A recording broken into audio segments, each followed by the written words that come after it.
Mesdames,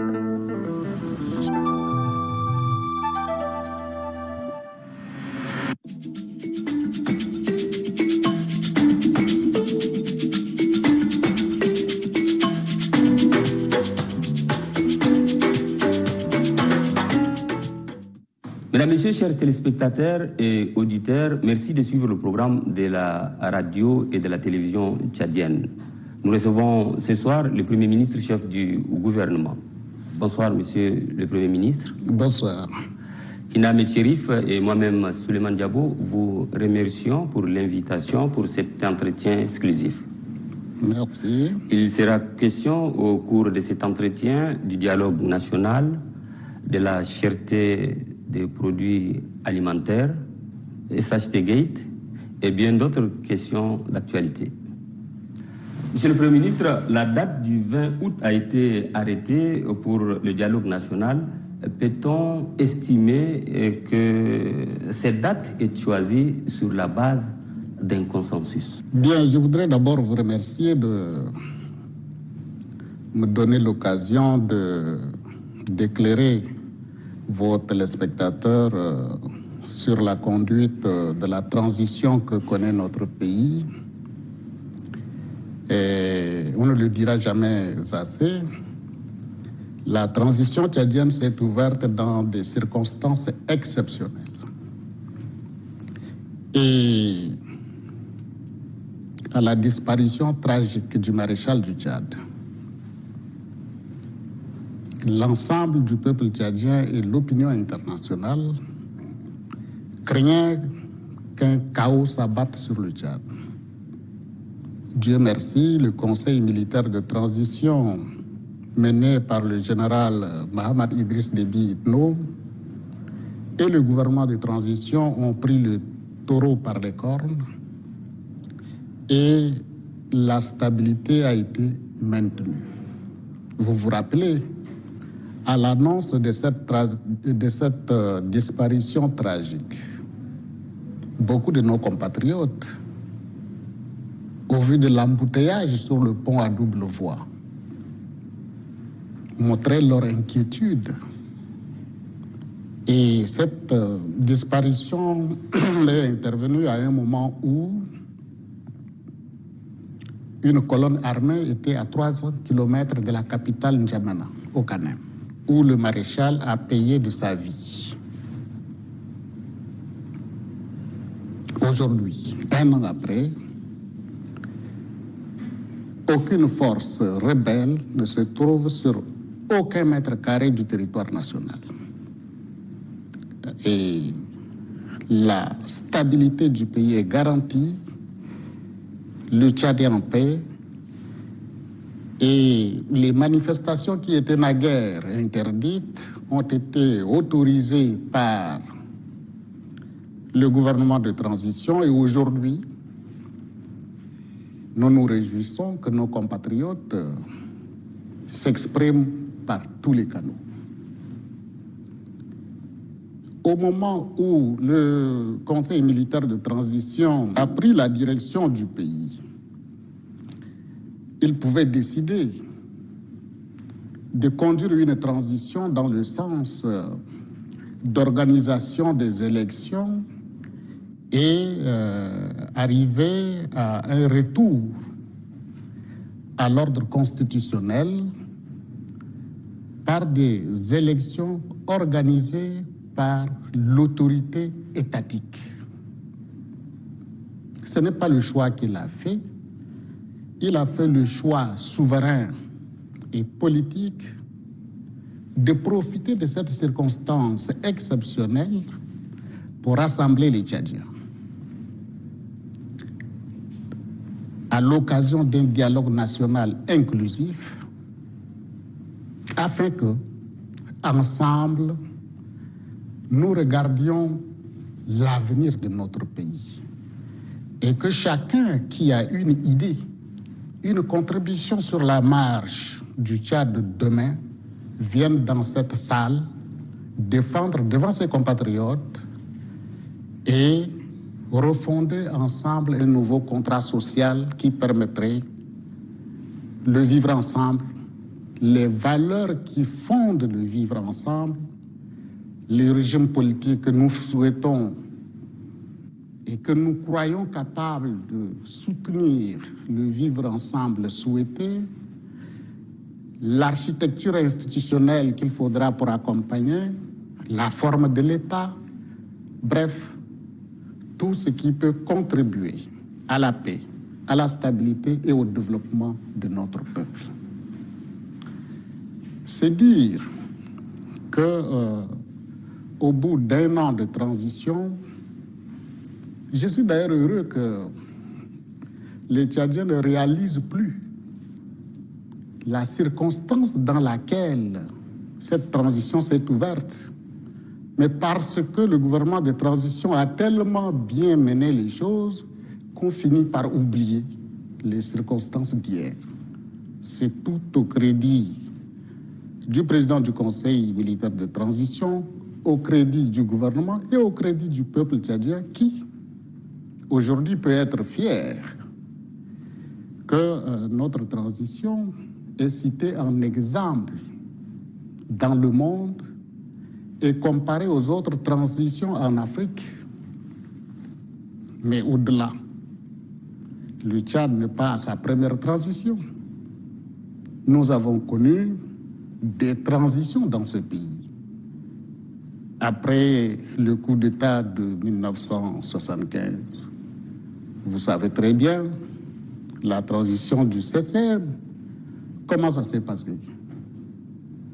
On ne se le rappelle pas. La transition du GUNT, comment ça s'est passé? On ne se le rappelle pas. Ça n'a rien à voir avec ce que nous vivons aujourd'hui, qui est une transition consensuelle où l'ensemble des partis politiques, tout au moins ceux qui ont eu l'onction politique, l'onction de légitimité du peuple tchadien à l'occasion des dernières consultations, sont tous dans la logique de la transition, participent au gouvernement, au conseil de transition. C'est l'ensemble du peuple tchadien qui est main dans la main autour de cette transition parce que nous sommes tous d'accord que pour une fois, il faut que le Tchad tourne la page de la violence et la page de la guerre. C'est donc dans ces circonstances-là que le dialogue national, inclusif initialement, désormais souverain, grâce à la volonté politique du président du Conseil militaire de transition, est convoqué pour le 20 août 2022, après plusieurs reports. Mais ces reports ne sont pas dus à une volonté politique de retarder. Nous avons choisi, et l'ensemble du peuple tchadien a approuvé cette démarche. Il faut un dialogue inclusif qui fasse qu'aucun Tchadien ne soit laissé au bord de la route. Le faisant, il a été décidé que nos frères politico-militaires, qui, je le rappelle là aussi, se retrouvent dans des pays voisins et dans des pays lointains. Je rappelle qu'aucune portion de notre territoire n'est occupée par une rébellion armée, il faut le dire. Les institutions de la République ne sont pas sous une menace quelconque. Mais c'est par la volonté politique de rassembler les Tchadiens que nous avons choisi de faire un pré-dialogue également pour les politico-militaires, à l'image de ce qui s'est passé pour les Tchadiens de l'intérieur dans les 23 provinces et dans 16 zones pour la diaspora à l'extérieur du pays. Maintenant, le pays hôte, le Qatar, qui a accepté d'accueillir ce pré-dialogue, travaille pour que ses compatriotes puissent avoir les conditions de sécurité leur permettant de venir participer librement et en sécurité au dialogue national inclusif et souverain. Monsieur le Premier ministre, est-ce que la date a été retenue de commun accord avec toutes les parties prenantes? J'en arrive, vous êtes pressé. Je disais donc, il faut créer les conditions pour que ces politico-militaires viennent, comme les autres Tchadiens, défendre leur point de vue. Puisque hier, ils ont pris les armes, je suppose que ceux qui ont eu le courage de prendre les armes pour défendre leur position auront le courage de venir devant le peuple tchadien défendre leur vision du Tchad. Pour que demain, les armes ne parlent plus, il faut que ce soit le verbe qui triomphe. Est-ce que cette date a été fixée, vous avez dit, par consensus? Oui. Je n'ai pas compris très bien le mot consensus que vous employez. La date n'a pas été fixée pour le 20 août. C'est peut-être la 4e date, si j'ai bonne mémoire. Pourquoi chaque fois on avait reporté? On a reporté simplement parce que le souci principal du peuple tchadien, c'est l'inclusivité. C'est la recherche de l'inclusivité qui nous a retardés et le pré-dialogue de Doha a duré 4 mois. En même temps que nous voulons de l'inclusivité, devons-nous continuer que les politico-militaires prennent en otage les 16 millions de Tchadiens et que finalement, on s'installe dans un enlisement.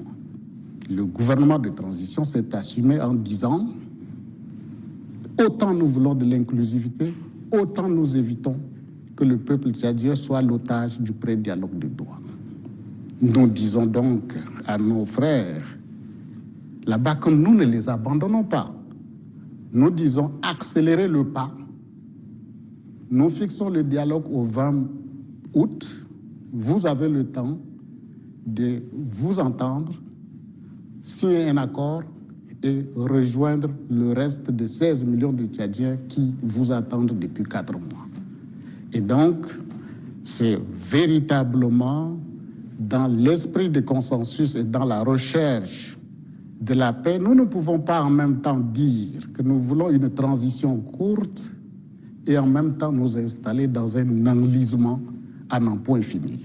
Voilà pourquoi la date du dialogue a été fixée pour le 20 août et nous croyons fermement aux informations que nous avons que nos frères politico-militaires s'apprêtent eux aussi, accélèrent le pas pour rejoindre le peuple tchadien dans cette dynamique de paix. Monsieur le Premier ministre, vous parliez de souveraineté, mais la question de souveraineté du dialogue a fait l'objet d'un large débat pour parler de Doha. Alors, dans l'arrêté convoquant le dialogue du 20 août, ne figure pas la mention souveraineté, c'est ce qui est reproché donc à cet arrêté. Alors, ceci est devenu finalement source d'inquiétude pour plus d'un. Alors, est-ce que il ne s'agit pas d'un oubli, Monsieur le Premier ministre? Non, pas du tout. Il n'y a pas d'oubli. En date du 2 juillet 2021, le président du Conseil militaire de transition a pris un décret créant un comité d'organisation du dialogue national inclusif, en abrégé CODNI. L'article 11 de ce décret du 2 juillet 2021 dit qu'après le dépôt du rapport du CODNI et après consultation du chef de l'État, le Premier ministre convoque le dialogue national inclusif. Dans la hiérarchie des normes, l'arrêté du Premier ministre se réfère au décret qui crée le CODNI, à l'article 11. Puisque le décret du 2 juillet n'avait pas la mention souveraineté, il y avait la mention inclusivité. L'arrêté ne peut pas aller au-delà du décret auquel il se réfère.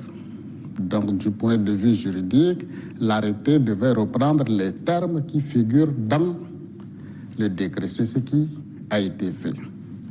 Mais cela ne dit en rien qu'on renonce à la souveraineté, puisque vous vous rappelez très bien, le décret a été pris en juillet 2021 et le président du Conseil militaire de transition, dans sa volonté politique souveraine, a déclaré le 31 décembre, à l'occasion de son adresse à la nation, que le dialogue sera souverain. Et donc, c'est une déclaration politique qui va être mise en œuvre à l'occasion de ce dialogue. Il n'y a pas de doute sur la souveraineté du dialogue. L'arrêté, c'est un acte administratif qui se réfère à un décret qui a été pris avant cette déclaration politique faite par le chef de l'État. Est-il possible de parler de réconciliation nationale si une frange de la population ne fait pas confiance à la justice? Vous soulevez là une question immense. Vous ne me dites pas quelle est cette frange de la population qui ne fait pas confiance à la justice. Un État, le vivre ensemble de toutes les façons n'est possible que lorsque la justice est la même à l'égard de tous.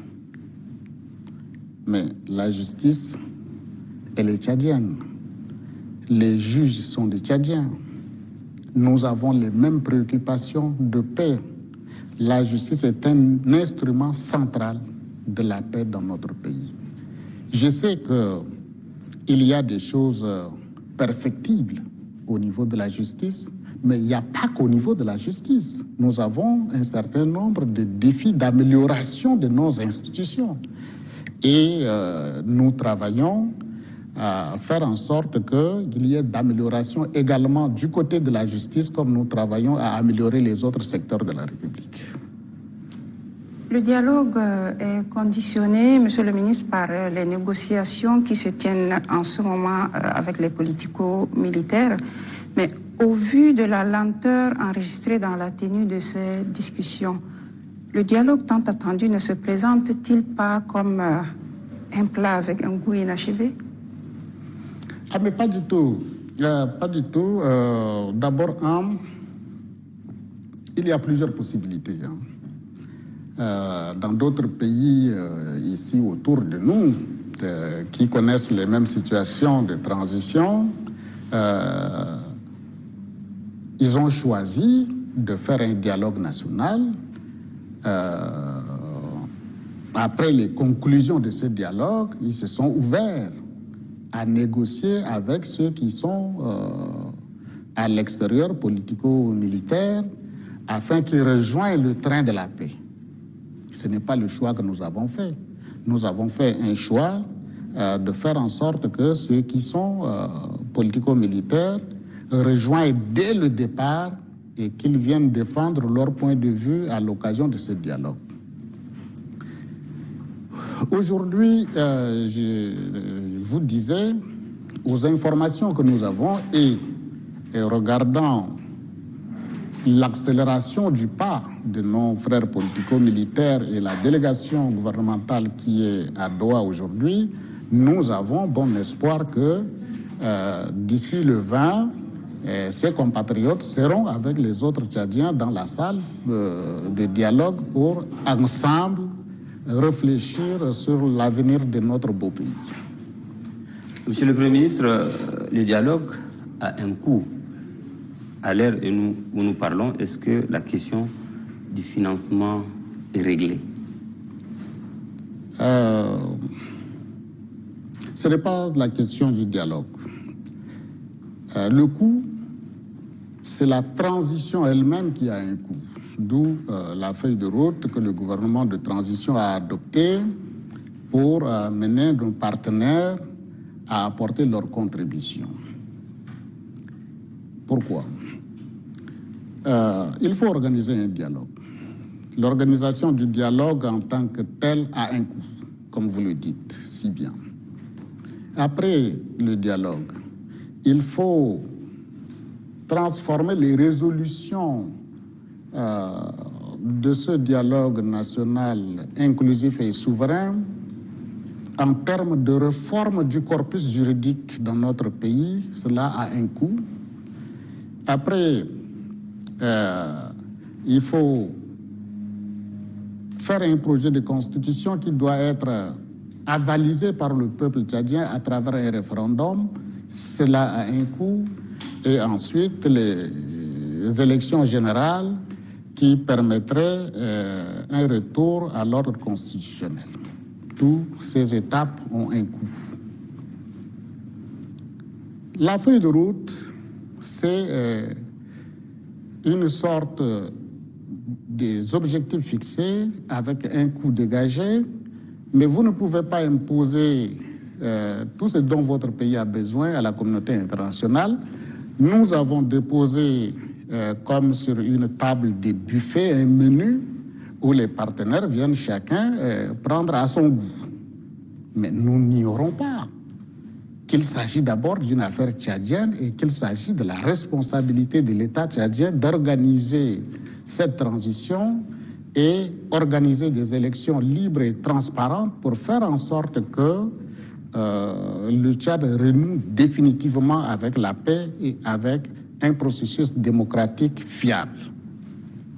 C'est pourquoi, à l'heure où nous parlons, je puis vous dire que pour le dialogue, ce qui est devant nous aujourd'hui, le Trésor public a financé tous les segments de l'organisation de ce dialogue qui va avoir lieu le 20 août. C'est la responsabilité du Tchad, c'est notre affaire. Tout en tendant la main à nos partenaires, le Tchad assume sa part de responsabilité dans l'organisation du dialogue et de la transition. Monsieur le Premier ministre, je reviendrai légèrement en arrière sur un autre aspect. Certains politico-militaires ont quitté donc la table des négociations à Doha, à l'exemple du FACT qui a désisté. Ce dialogue est voulu inclusif. Alors, quelle est la stratégie du gouvernement de Pahimi pour faire entendre raison à cette catégorie de Tchadiens et surtout éviter cet éternel recommencement avec les rébellions? D'abord, madame, il faut savoir que la volonté politique du Conseil militaire de transition, du gouvernement de transition, est très claire.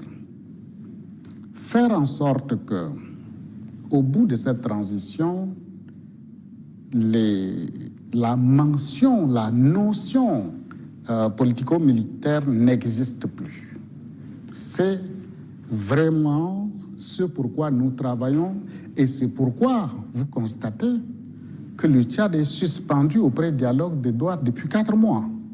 Ça montre bien la volonté du gouvernement d'en finir avec les rébellions. Mais en même temps que nous travaillons pour cette inclusivité, nous savons, nous ne sommes pas naïfs. Nous savons que parmi les politico-militaires, vous avez des gens, des hommes et des femmes qui sont dans cette posture depuis une trentaine d'années. Vous avez des gens qui sont installés dans des pays à l'extérieur, avec famille, avec emploi, et qui, même après signature, viendraient peut-être participer à notre dialogue pour juste repartir. Il y en a qui ne viendront jamais parce qu'ils ont déjà leur attache beaucoup plus profonde ailleurs qu'ici. De toutes les façons, ce pourquoi nous travaillons, c'est que tous ceux qui souhaitent apporter leur contribution à l'édification d'un Tchad de paix viennent autour de la table défendre leur point de vue et que ensemble, de façon consensuelle, nous puissions refonder un contrat social qui permette de vivre ensemble. Monsieur le Premier ministre, il y a de cela quelques semaines, ce qu'il a été convenu d'appeler SHT Gate a fait couler tant d'encre et de salive. Mais concrètement, pourquoi il n'y a pas eu une poursuite judiciaire? Ce dossier, j'écoute beaucoup de gens en parlaient, beaucoup de spéculations, des imaginations à travers les réseaux sociaux, des chiffres balancés. Mais c'est au crédit de cette transition de jouer autant de transparence. Vous voyez, il y a eu détournement des ressources publiques. Mais personne ne savait qu'il y avait des ressources chiffonnées de cette façon. Ce sont les institutions de la transition qui ont révélé et qui ont mis à la disposition de l'opinion nationale et internationale ce qui s'est passé en condamnant ces faits. Dès le premier jour, je peux vous dire, contrairement à ce que vous croyez, le procureur de la République a été saisi et a travaillé avec les services spéciaux qui étaient à l'origine de la découverte de ce détournement. Et c'est d'accord parti que pour des raisons de sécurité, il a été décidé de les garder dans un cadre plus sécurisé, s'assurer du remboursement des fonds qui ont disparu. Et le président du Conseil militaire de transition l'a dit de la façon la plus transparente et la plus claire possible, qu'à la date d'aujourd'hui, pratiquement plus de 80% de ces fonds sont entrés en termes de remboursement. Nous voulons nous assurer qu'avant que ces fonds ne disparaissent du pays, que l'État ait le contrôle dessus et le procureur choisira le moment de déclencher la procédure judiciaire qui ne peut pas ne pas avoir lieu. Donc, je peux vous dire que les personnes concernées par cette affaire sont aujourd'hui sous le contrôle du procureur de la République. Monsieur le Premier ministre, vous l'avez dit, le PCMT a annoncé le recouvrement de 80% de l'argent détourné donc, dans l'affaire SHT Gate. Mais plusieurs chiffres ont été souvent avancés dans ce dossier. Concrètement, quel est le montant de cet argent? Le chiffre qui a été annoncé et qui est réel pour le moment, circonscrit par les services qui ont travaillé, est de 13,9 milliards. Maintenant, depuis que ce chiffre a été circonscrit, c'est sur ce chiffre circonscrit qu'il y a eu des remboursements. Mais je ne peux pas préjuger, depuis que les services spéciaux ont travaillé, l'inspection générale d'État a été saisie et est en train d'investiguer. Est-ce qu'il y aura d'autres choses? Est-ce que c'est ce chiffre qui sera confirmé? Je ne peux pas vous dire autre chose, mais les chiffres de 200 milliards, 200 milliards, ça ce sont des affabulations, ce sont des spéculations qui n'ont aucun rapport avec la réalité, vous le savez très bien. Oui, Monsieur le Premier ministre, les conflits intercommunautaires ont pris des plus belles, surtout en cette période de culture, une hémorragie qu'il faut stopper. Que fait le gouvernement pour régler définitivement ces problèmes, Monsieur le Premier ministre? Vous posez encore là une question extrêmement importante que je vais tenter de répondre en deux phases. Vous parlez des conflits intercommunautaires qui reprennent de plus belle. Chaque jour, nous apprenons des pertes de nos compatriotes. Et les cas les plus emblématiques sont Abéché, Sandana, la Grande Sido, Kanamaji et Gunugaya, entre autres. Je profite encore une fois pour condamner ces violences et présenter les condoléances du gouvernement aux familles éplorées. Je disais que je vais répondre en deux phases. Premièrement, c'est la phase conjoncturelle.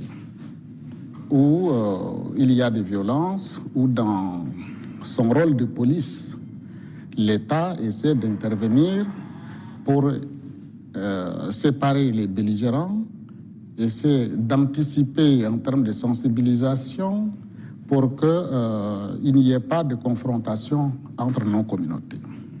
Nous y travaillons. L'administration du territoire, les forces de défense et de sécurité interviennent chaque fois et en même temps nous avons déclenché une opération de ramassage d'armes de guerre en circulation qui envenime la situation. Et vous comprenez la difficulté de la tâche due au fait que tout autour de notre pays, nous avons des foyers d'instabilité, que ce soit le nord de la RCA, que ce soit le Darfour, la Libye, qui font qu'il y a une circulation énorme d'armes de guerre qui contribuent à ces tueries à l'intérieur de notre pays. Sur l'aspect conjoncturel, nous y travaillons donc. Mais plus globalement, plus profondément, j'allais dire plutôt, nous sommes dans un pays vaste d'1 284 000 km², mais dont près de 50%, 47%, si j'ai bonne mémoire, vit sur 10% du territoire. Il y a donc naturellement avec le phénomène du changement climatique une pression sur la ressource, la terre. La terre, depuis qu'elle est là, elle ne croît pas, elle n'augmente pas de surface. La terre a tendance à diminuer, en tout cas les terres arables. Pour le Tchad, par le phénomène de réchauffement climatique, la progression du désert, les terres arabes diminuent, année après année. Dans le même temps, nous avons par le phénomène de la démographie, les bouches à nourrir qui augmentent. Et naturellement, on a besoin de plus d'espace pour cultiver. Parallèlement, nous nous réjouissons, nous nous vantons d'ailleurs que le Tchad a plus de 130 millions de têtes de bétail. Et ce bétail a besoin de pâturage, a besoin de l'eau, ce qui fait que les gens ont une concurrence sur les ressources de la terre que sont l'eau, que sont le pâturage, les champs. Les gens ne se battent pas par inimitié des communautés les unes contre les autres. C'est un phénomène de pression sur la ressource et dont la solution définitive dont vous parlez est une solution de fond qui engage l'État, mais aussi nos partenaires. Cette solution commence par la maîtrise de l'eau, des eaux de surface, les eaux de ruissellement comme on appelle, par les ouvertures des lacs artificiels, des étangs dans la zone sahélienne, par l'exor pour l'utilisation des nappes phréatiques, afin que les zones où nous avons du bétail, les populations ne soient pas amenées à la fin de chaque saison de pluie à descendre vers des zones encore plus humides, à la recherche de pâturage, à la recherche de l'eau. Il faut créer les conditions de vie aux populations là où elles se trouvent afin d'avoir moins de pression sur la ressource. Et ça, c'est un travail qui demandera énormément de moyens.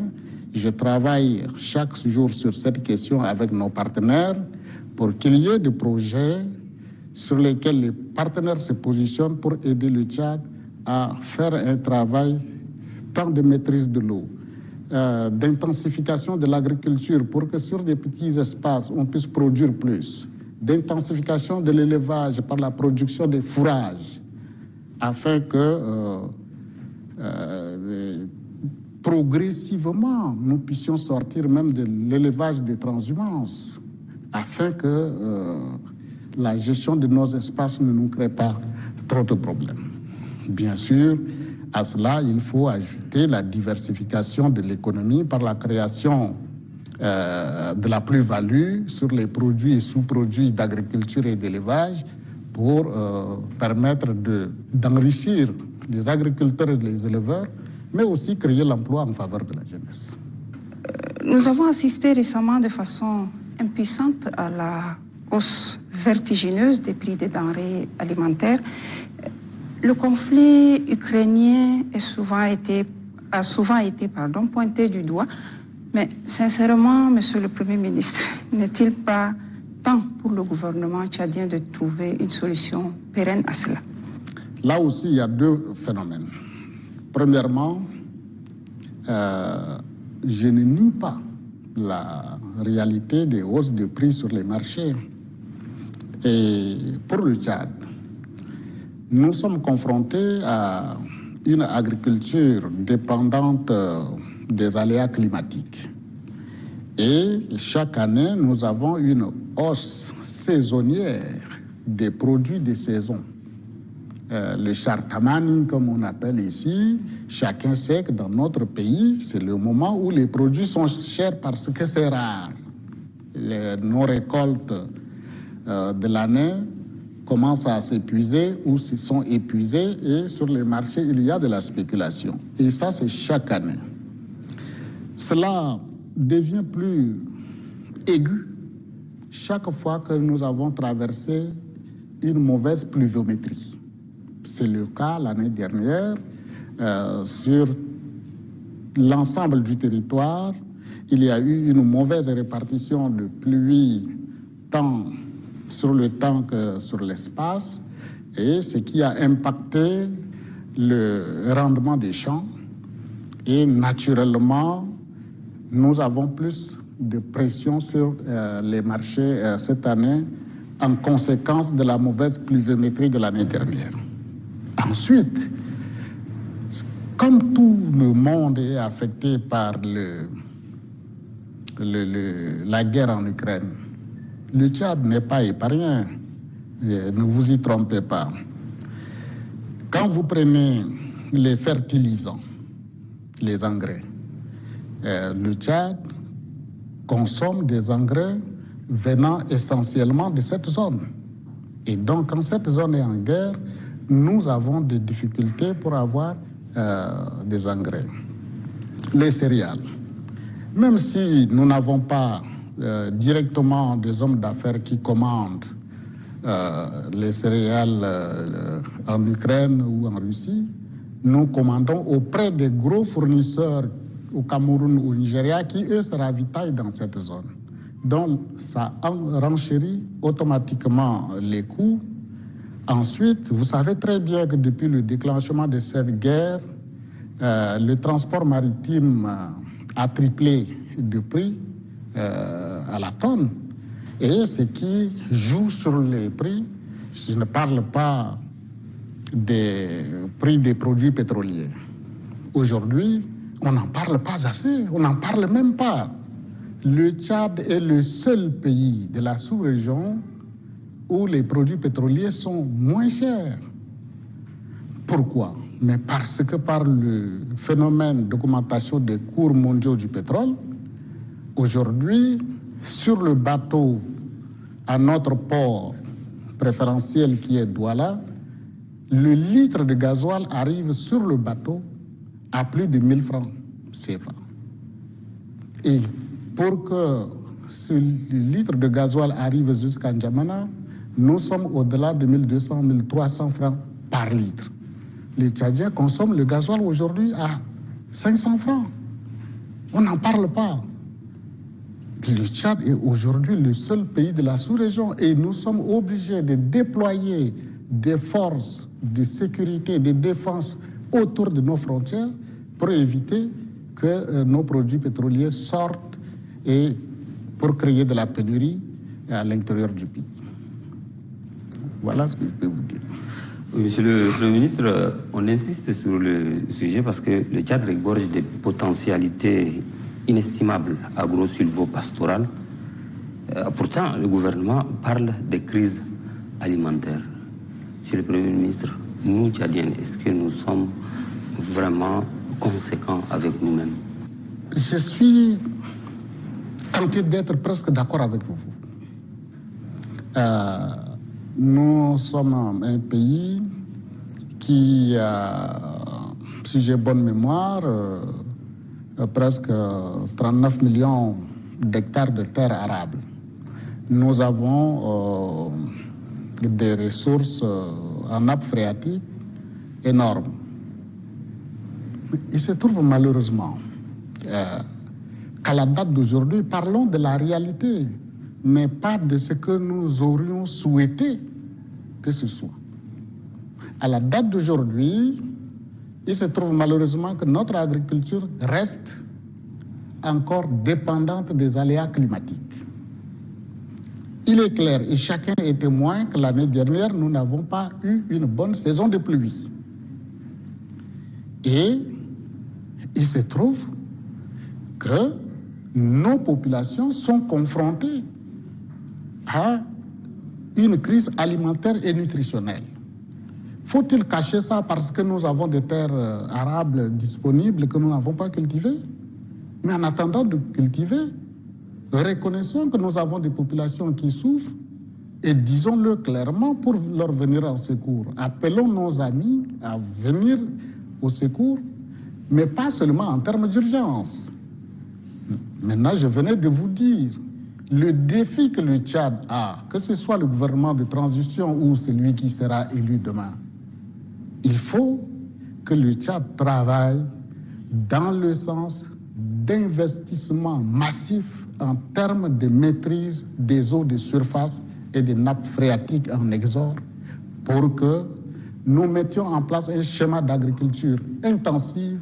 Le Tchad a un potentiel capable de nourrir l'Afrique. Moi, j'y crois fermement, mais en attendant, organisons le secours auprès de nos populations qui souffrent de la faim aujourd'hui et engageons un travail de fond pour que demain, le pays ne se retrouve plus en urgence alimentaire. Une question sur le plan régional avant de mettre un terme à notre entretien. Monsieur le Premier ministre, le Mali a annoncé son retrait du G5 Sahel, mais à quoi va ressembler cette organisation sans le Mali, selon vous? Vous savez, le G5 Sahel a été créé pour mutualiser les forces des États qui sont confrontés au phénomène de terrorisme dans la bande sahélienne et lutter efficacement contre ces terroristes. Tellement que, contrairement à la transition tchadienne que nous menons, qui est appréciée à sa juste valeur par l'opinion nationale et internationale, d'autres transitions connaissent des fortunes diverses avec des sanctions de la communauté internationale. Sur ces faits, le gouvernement malien a annoncé son retrait. Pour le Tchad, nous souhaitons simplement que pour l'efficacité de la lutte contre le terrorisme, que le gouvernement malien revienne dans le G5 Sahel pour que l'objectif initial qui est de faire face au terrorisme dans la bande sahélienne soit consolidé et nous avons bon espoir que les désaccords finiront par être vaincus par la nécessité de la lutte commune qui engage tous les partis pour qu'on se remette ensemble autour de la table et avancer ensemble.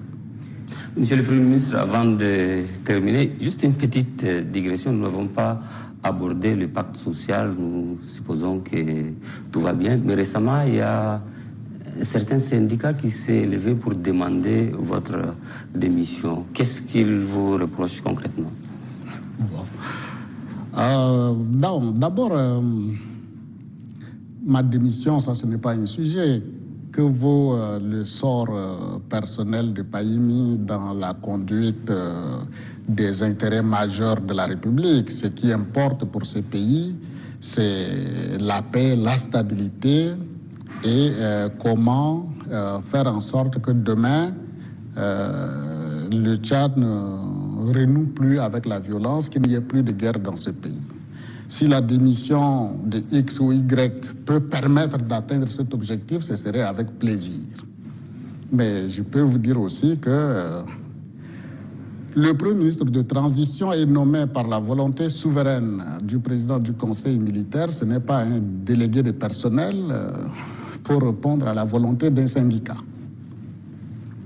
Et donc, sincèrement, je dois vous dire qu'au-delà des positionnements politiques des individus, que ce soit au nom des partis ou que ce soit au nom des syndicats, les citoyens sont libres d'avoir leur position politique.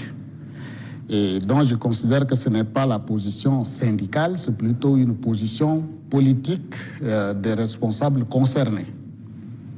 Mais plus globalement, je voudrais saluer les partenaires sociaux pour la signature du pacte social.